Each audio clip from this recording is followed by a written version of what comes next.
సౌదామిని వంట చేసి రెండోసారి కాఫీ చేసి పేపర్ చదువుతున్న భర్తకి ఇచ్చి తను కూడా కాఫీ తాగుతూ అక్కడే కూర్చోబోయింది. ఇంతలో ల్యాండ్లైన్ మ్రోగింది. ఒక చేత్తో కాఫీ కప్పు పట్టుకుని మరో చేత్తో రిసీవర్ ఎత్తింది. హలో అమ్మా, ఏం చేస్తున్నావు? నేను చెప్పింది గుర్తుందిగా? తొందరగా పని తెముల్చుకుని 5 గంటలకల్లా రెడీగా ఉండండి. నేను తెచ్చిన కొత్త చీర మాత్రమే కట్టుకోవాలి. బ్లౌజ్ కూడా కుట్టించాను కదా. నాన్నగారితో చెప్పు, నేను కారు పంపిస్తా, లేటు చెయ్యొద్దు అని హడావిడిగా చెప్పింది కూతురు భావన.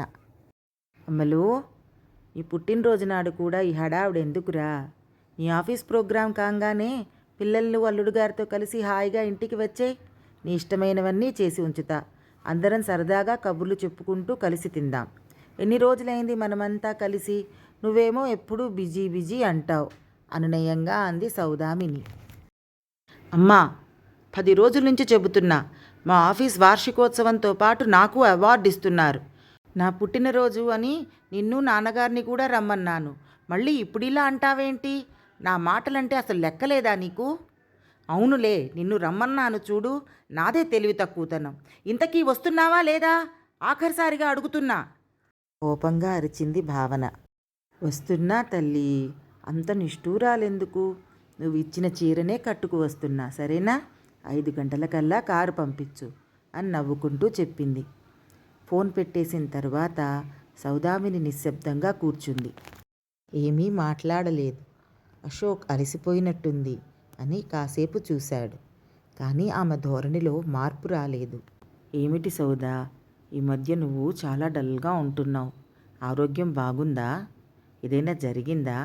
నాతో చెప్పవచ్చు కదా. ఇంట్లో ఉన్నదే ఇద్దరం. నువ్వు ఇలా ఉంటే ఎలా? అంత సీరియస్ ఏమీ లేదండి. బాధ్యతలు ఏమీ లేవు. పిల్లలు ఎవరి సంసారాల్లో వాళ్ళు బిజీగా ఉన్నారు. అబ్బాయి కూడా మన దగ్గరలో లేడు. వాడి పిల్లలని కూడా చూడలేదు మనం. 5 ఏళ్ళయింది వాడు ఇండియాకి వచ్చి. రమ్మంటే సెలవులు లేవంటాడు. అమ్మాయి పిల్లలు కూడా పెద్దవాళ్ళయ్యారు. వాళ్ళు స్కూళ్ళు అంటూ మనకు కనపడడం తగ్గిపోయింది. వాళ్ళని నేనేం అనటం లేదండి. కానీ ఈ ఒంటరితనం, ఈ ఖాళీ సమయం భరించలేకపోతున్నాను. మనిద్దరికీ వంట చేయటం, పూజ, పుస్తకాలు తప్ప నాకు వేరే పని ఏమీ లేదు. మీరన్నా కనీసం స్నేహితులతో క్లబ్లో కలుస్తూ ఉంటారు అంది ఉదాసీనంగా సౌదామిని. అలాంటప్పుడు నువ్వు మళ్ళీ ఎందుకు చదువుకోకూడదు? రోజు కాలేజీకి వెళ్ళే పని లేకుండా దూర విద్యలో చేరు. పెళ్ళప్పుడు ఎంఏతో ఆపేశావు కదా. ఇంకా చదువు. మనకేం డబ్బుకి కొదవు లేదు. నీకు తీరిక సమయం కూడా చాలా ఉంది. ఎంఫిల్ కానీ పిహెచ్డి కానీ చేయొచ్చు. కాలక్షేపంగా ఉంటుంది. ఈ నిరాశ నిస్పృహలు కూడా మాయం అవుతాయి అన్నాడు అశోక్. ఇప్పుడు చదువా? అందరూ నవ్వుతారేమోనండి. చదువంటే నాకు ఇష్టమే, కానీ చిన్నపిల్లలతో కలిసి పరీక్షలు రాయటం అది నా వల్ల కాదేమో. సరేలేండి, చూద్దాం. ఏది ఎలా జరగాలనుంటే అలా జరుగుతుంది అంటూ లేచి వంటింట్లోకి వెళ్ళి సర్దడం మొదలుపెట్టింది సౌదామిని. సాయంత్రం సరిగ్గా 5 గంటలకి భావన పంపించిన కారు వచ్చింది. అప్పటికే తయారై ఉన్న సౌదామిని, అశోకులు ఇంటికి తాళం వేసి బయలుదేరారు. వాళ్ళు భావన ఆఫీస్ ప్రాంగణ చేరేసరికి అక్కడంతా కోలాహలంగా ఉంది. ఉద్యోగులంతా హాల్లోకి ప్రవేశిస్తున్నారు. తల్లిదండ్రులను చూసిన భావన వారికి ఎదురు వచ్చి అమాంతం సౌదామినిని కౌగిలించుకుంది. అమ్మా, ఈ నెమలి పింఛన్ రంగు చీర నీకెంత బాగుందో. చాలా అందంగా ఉన్నావు కదా నాన్నగారు అని అడిగింది. అశోక్ మందహాసం చేశాడు. సౌదామిని మాత్రం సిగ్గుపడిపోయింది. భావన వాళ్ళిద్దరినీ మొదటి వరుసలో కూర్చోపెట్టి మళ్ళీ కలుస్తానని స్టేజి వెనక్కి వెళ్ళిపోయింది. మెల్లగా హాల్ అంతా నిండిపోయింది. కంపెనీ 10వ వార్షికోత్సవంతో పాటు ఇటీవలే ఒక పెద్ద విదేశీ ప్రాజెక్టు విజయవంతంగా పూర్తి చేసినందుకు ఘనంగా ఏర్పాట్లు చేశారు. ఈ కార్యక్రమానికి భవానీ ప్రాజెక్ట్ మేనేజర్ కాబట్టి తనకి ఇంకా ఎక్కువ బాధ్యతలు ఉన్నాయి. కంపెనీలోని అన్ని విభాగాలలో పనిచేసే ఉద్యోగులందరూ వచ్చినట్టున్నారు. కోలాహలంగా ఉంది హాల్. భవానీ పిల్లలను అల్లుడు తీసుకువస్తాడని వాళ్ల కోసం ఎదురుచూడసాగింది సౌదామిని. మరో గంటలో ముఖ్య అతిథి రాగానే కార్యక్రమం మొదలైంది. కంపెనీ డైరెక్టర్లు, ముఖ్య అతిథి ప్రసంగాలు ముగిసిన తరువాత ప్రాజెక్టులో పాల్గొన్న వారందరికీ బహుబంతులు ఇచ్చారు. వాళ్ళ నాయకురాలిగా ఎంతో సమర్థవంతంగా పనిచేసిన భావనను అందరూ ప్రశంసించారు. అంతేకాకుండా ఈరోజు భావన పుట్టినరోజు కాబట్టి మరింత ఘనంగా శుభాకాంక్షలు అందిద్దామని కంపెనీ చైర్మన్ ప్రకటించారు. సౌదామిని భావన పిల్లల కోసం అటూ ఇటూ చూస్తూ భావనకి వస్తున్న అభినందనలను చూసి మురిసిపోతోంది. 10 నిమిషాలలో ఒక పెద్ద కేకును స్టేజ్ మధ్యలో పెట్టారు. స్టేజ్ మొత్తం రంగురంగుల బెలూన్లు కట్టారు. భావనను పిలిచారు. భావన ముందుకు వచ్చింది. "ఒక్క నిమిషం" అంటూ మైకు దగ్గరికి వెళ్ళింది. "అమ్మా, ఒకసారి స్టేజి మీదకి రావా? నాన్నగారు కూడా రావాలి నా కోసం" అని పిలిచింది. వెంటనే అందరూ చప్పట్లు కొట్టారు. "మేమెందుకు?" అనుకుంటూ సందేహంగా సౌదామిని భర్తతో కలిసి స్టేజి మీదకి వచ్చింది. భావన తల్లిని కేకు ముందర నిలబెట్టింది. అటూ ఇటూ తను తండ్రి నిలబడ్డారు. కేకు మీద రాసింది చదివిన సౌదామిని నివ్వెరపోయింది. భావనకు బదులు తన పేరు కనపడింది. "అమ్మకి శుభాకాంక్షలు" అని. అయోమయంగా కూతురి వైపు చూసింది. భావన నవ్వుతూ మైకు ముందుకు వచ్చి, "ఫ్రెండ్స్, ఇవాళ కంపెనీ విజయోత్సవంతో పాటు నా పుట్టినరోజు జరపాలనుకోవటం చాలా సంతోషం. కానీ ఇవాళ నా పుట్టినరోజు కాదు" అని ఆగింది. "అవును, ఇది నా పుట్టినరోజు కాదు. మా అమ్మ నన్ను కన్న రోజు. తను అమ్మగా మారిన రోజు. ఈరోజు నా జన్మకు కారణమైన నా తల్లికి కాక నాకు ఎక్కువ ప్రాముఖ్యత ఇవ్వటం ఏమిటి? అందుకే ఈరోజు అమ్మ నన్ను కన్న రోజుగా జరుపుకోవాలనుకుంటున్నాను. చిన్నప్పుడు ప్రతి సంవత్సరం అమ్మ మన పుట్టినరోజు ఒక పండుగలా జరుపుతుంది. కొత్త బట్టలు, చాక్లెట్లు, స్వీట్లు ఎన్ని చేసేదో. కానీ పెద్దయ్యాక మన పుట్టినరోజులలో అమ్మ అంతగా కనిపించదు. స్నేహితులు, కాబోయే భర్త, కాకపోతే అత్తగారింటి వారు మాత్రమే కనపడతారు. కానీ మన పుట్టుకకు కారణమైన అమ్మ లేకపోతే ఎంత ఘనంగా జరుపుకున్నా వృధాయే కదా. అందుకే ఈ విజయోత్సవ వేళ అమ్మకే ఈరోజు అంకితం. అమ్మా, అటు చూడు" అంటూ స్టేజికి కుడివైపున చూపించింది. అటు చూసిన సౌదామిని ఆశ్చర్యపోయింది. తను చూస్తున్నది కళా నిజమా అని నమ్మలేకపోయింది. అమెరికాలో ఉండే సౌదామిని కొడుకు అన్వేష్, కోడలు స్వప్న, మనవరాళ్ళు శిల్పా, శ్రేయ కనిపించారు. వాళ్ళ వెనకాలే అల్లుడు, మనవళ్ళు నేహంత్, శ్రేయాంష్.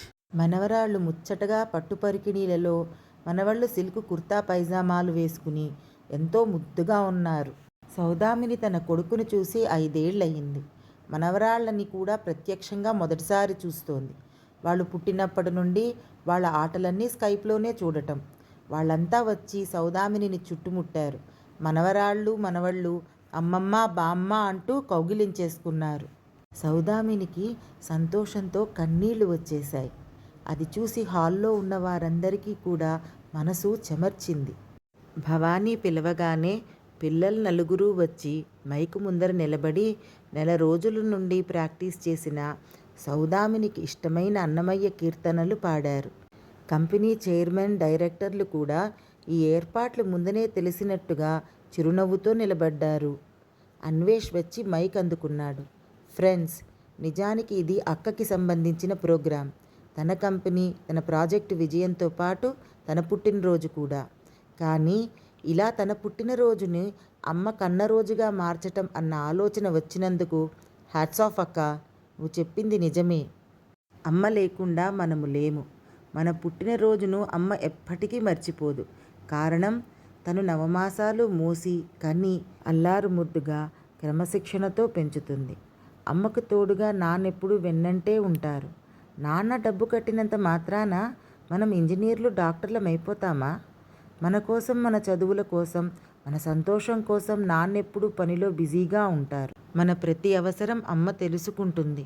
ఎంత కష్టమైనా తీర్చటానికి ప్రయత్నిస్తుంది.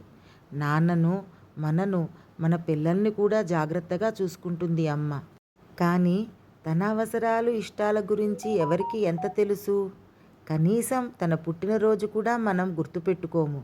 ఎందుకంటే మనం మన కుటుంబ, వ్యాపార, ఉద్యోగ వ్యవహారాల్లో బిజీగా ఉంటాం. ఇప్పుడు అక్క కారణంగా నేను చేస్తున్న తప్పు కూడా తెలిసి వచ్చింది. అందుకే సెలవు లేవు, తీరిక లేదు అంటూ అమ్మ దగ్గరకు రావటానికి వాయిదా వేస్తున్న నేను వెంటనే వచ్చేశాను. నేను రావటమే మా అమ్మకు పెద్ద బహుమతి అని నాకు తెలుసు.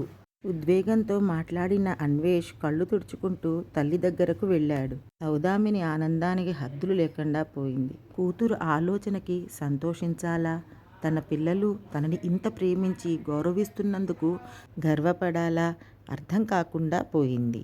భర్త, పిల్లలు, మనవళ్లతో కలిసి కేక్ కట్ చేయించింది. హాలు మొత్తం కరతాళ ధ్వనులతో మారుమోగిపోయింది. అమ్మా, మీరు మా అందరికీ 2 మంచి మాటలు చెప్పండి. తల్లి మీద ఇంత ప్రేమ, అభిమానం, మంచి అభిప్రాయం ఉన్న మీ పిల్లల్ని చూస్తే మీ పెంపకం, మీరు నేర్పిన సంస్కారం కనిపిస్తున్నాయి అని కంపెనీ చైర్మన్ రిక్వెస్ట్ చేశారు. అయ్యో, నేనేం మాట్లాడను అంది సౌదామిని. మాట్లాడాలి అని హాల్ అంతా మారుమోగిపోయింది. భావన కూడా తల్లిని మాట్లాడమనటంతో సౌదామినికి మైక్ ముందుకు రాక తప్పలేదు.